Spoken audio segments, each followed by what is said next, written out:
একদিন পরে একটা ছুটি পেয়েছে না, নরেন্দ্র মোদী চলে গেছে, অমিত শাহ চলে গেছে, এখন আর কোনো কাজ নেই। কারণ আবার যখন মোদী আসবে তখন ও রাজনৈতিক আন্দোলন করতে পারবে, ও তো দাদু ছাড়া চলতে পারে না।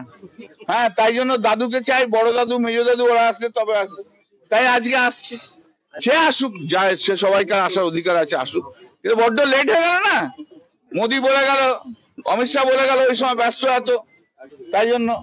এই অমিত শাহ এত কিছু বলে গেলেন যে এখানে অনুপ্রবেশ নিয়ে, এখানে এ নিয়ে সমস্ত কিছু বলে গেলেন। নিজের দোষ, নিজের গাফিলতি সমস্ত অন্য জায়গায় ফেলে। যদি বাংলাদেশ থেকে আসে, তা চলে আসে, তাহলে কার ফল্ট? বিএসএফ এর ফল্ট। তুমি বিএসএফ কে কাজ করাতে পারছো না কেন? That's your great fault. BSF কেন কাজ করতে পারছে না? তা তোমাদের কিসের ইন্টারেস্ট আছে? তুমি বিএসএফ কে দিয়ে কাজ করাচ্ছ না। পাহেলগাঁয়ে যে ইনসিডেন্ট হয়েছে, সেই ইনসিডেন্টের দোষ তো নরেন্দ্র মোদী এবং অমিত শাহ। অমিত শাহ কোন রকম আজকে কোনো ইন্টেলিজেন্স রিপোর্ট ছিল না, ছেড়ে গেল নাকি? বাইরে থেকে কয়েকজন টেররিস্ট এলো, টেররিস্ট এসে গুলি করে মেরে দিয়ে টেররিস্ট হাঁটতে হাঁটতে চলে গেল, আর অমিত শাহ নরেন্দ্র মোদী ঘুমোচ্ছিলেন। ওদের বিএসএফ কোথায় ছিল? এত বিএসএফ, এত সিআইএসএফ।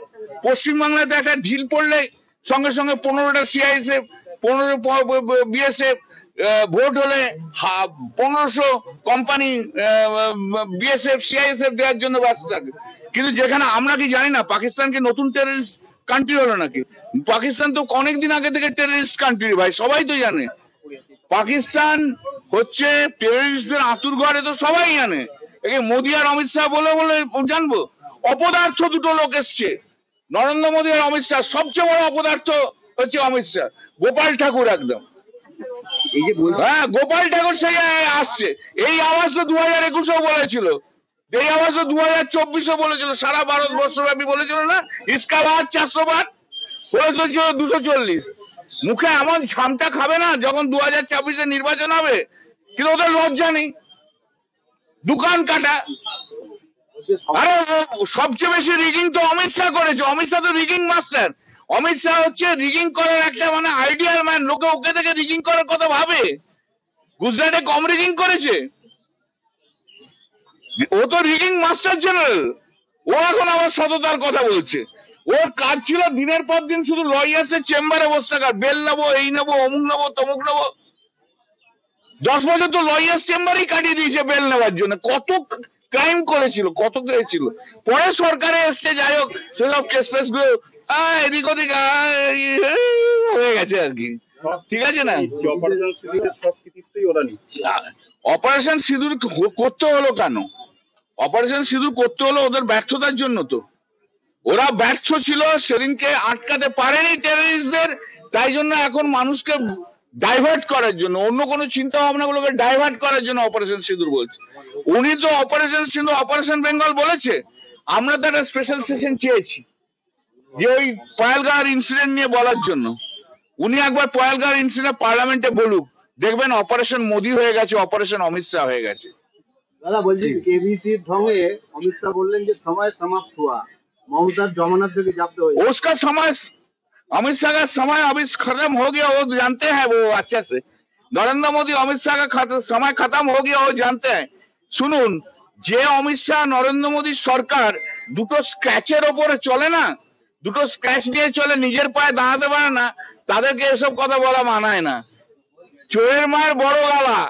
বড্ড সবচেয়ে বেশি রিগিং করেছে ত্রিপুরাতে, তো রিগ করে 90%, 5% পঞ্চায়েত নিয়েছো।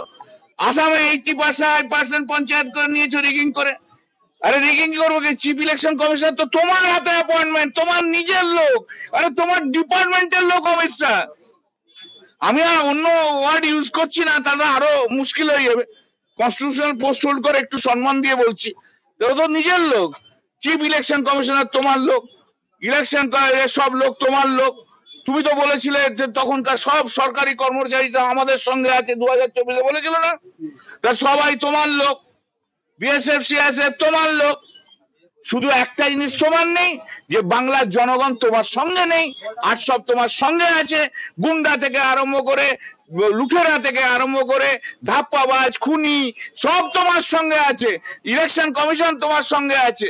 সিআইএসএফ, বিএসএফ সব তোমার সঙ্গে নেই আছে, নেই শুধু কি বাংলার জনগণ তোমার সঙ্গে নেই, কাঁচকলা করে দেখিয়ে দেবে। ওই তো বলে দিলাম, হিম্মত থেকে করুক না, হিম্মত থেকে কালকে ইলেকশন করুক না। চেয়েছিল তো মুর্শিদাবাদ ইস্যু নিয়ে 355 চেয়েছিল, ওরা নিয়ে চেয়েছিল তো ওই এনআই এর চেয়েছিল, পায়নি, সুপ্রিম কোর্টে গেল, সুপ্রিম কোর্টে যেও চেয়েছিল এই নামে ও নামে সে নামে বেনামে দে নামে, হ্যাঁ, একটাও তো কিছু পায়নি। হবে না।